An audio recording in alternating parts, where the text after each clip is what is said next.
Purposely. Your life, God's purpose. Listen at onpurposely.com. What does it mean to believe? I just looked it up. To accept something as true, to feel sure of the truth of.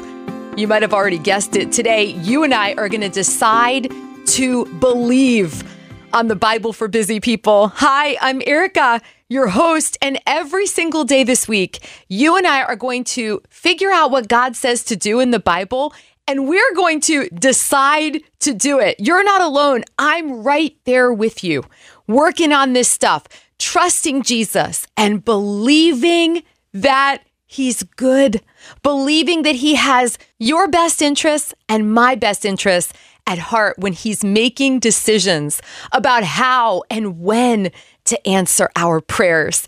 So here's our goal for today. By the end of this episode, may you and I feel so sure of everything we believe. May we put our complete trust and faith in Jesus. He is the only one who is worthy of your trust and faith in mine.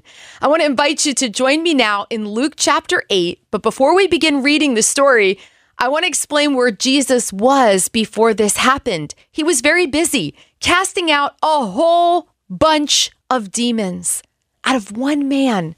That man was set free from those demons. Jesus cast them into a herd of pigs who ran into a lake and drowned. Man, whoever said the Bible was boring was 100% wrong. So that is what happened before this story took place. So Luke 8 now, beginning in verse 40. On the other side of the lake, the crowds welcomed Jesus because they had been waiting for him. I want to pitch a tiny tent. I know it's early in the story, but what are you waiting for right now? And my question is, are you waiting for that thing or are you waiting on Him?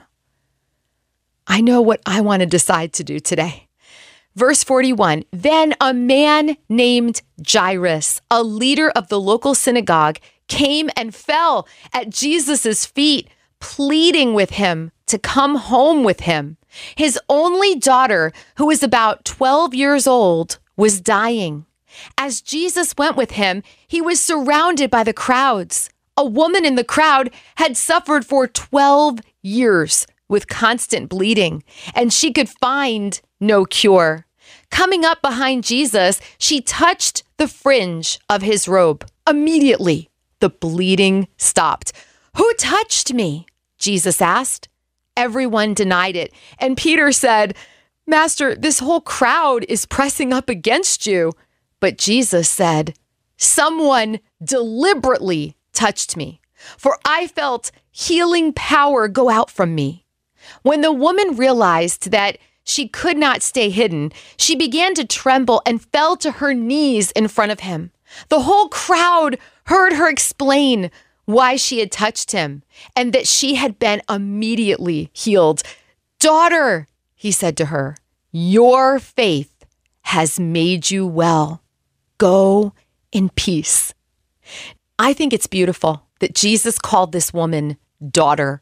I imagine she felt unclean all the time, like an outcast, as if she didn't belong. And Jesus claimed her as his own. He was saying, God is your Father and you are loved. Is he saying that to you today? Do you know how loved you are? Verse 49 now, while he was still speaking to her, a messenger arrived from the home of Jairus, the leader of the synagogue. Remember him from the beginning of the story? His 12-year-old daughter was very sick. He told him, "Your daughter is dead. There's no use troubling the teacher now." But when Jesus heard what had happened, he said to Jairus, "Don't be afraid. Just have faith and she will be healed." When they arrived at the house, Jesus wouldn't let anyone go in with him except Peter, John, James, and the little girl's father and mother. The house was filled with people weeping and wailing, but he said, "Stop the weeping. She isn't dead. She's only asleep." But the crowd laughed at him because they all knew she had died. Then Jesus took her by the hand and said in a loud voice, "My child, get up." And at that moment, her life returned and she immediately stood up. Then Jesus told them to give her something to eat.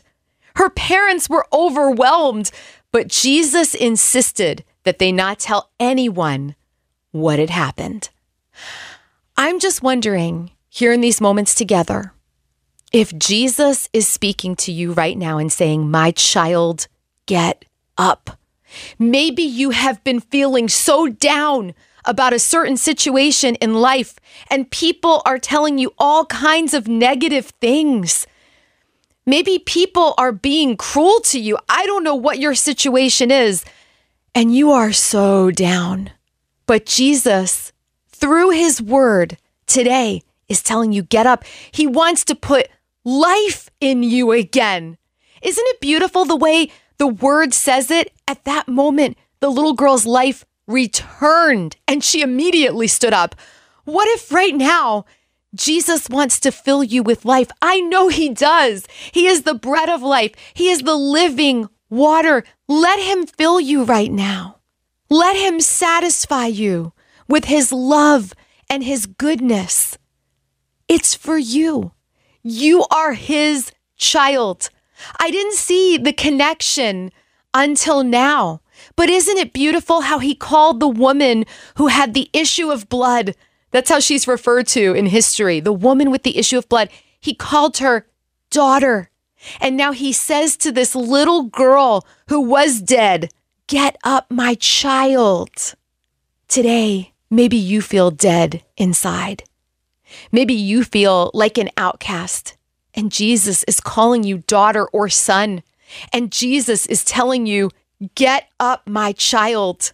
John, in his first letter, chapter 3, verse 1, says this to you and to me: "See what great love the Father has lavished on us, that we should be called children of God." And that is what we are. Let the Father lavish his love upon you right now. It's for you. You can believe it today. Decide to believe it. Until next time, you are really loved. Thank you for making time for the Bible for Busy People today. If being part of this community is a blessing to you, it's super easy to share this podcast with someone you love. We're all about spreading the hope of Jesus like butter. So if you've got a moment to write a review, boy, we'd really appreciate that. Maybe you need a little prayer today, or you're ready to take that next step with God. I invite you to check out our show notes. You're going to find lots of encouragement there. This podcast is one branch on a tree called Purposely, a podcast network designed with practical podcasts to help you find and thrive in God's purpose for your life. If you've got a pulse, you've got a purpose.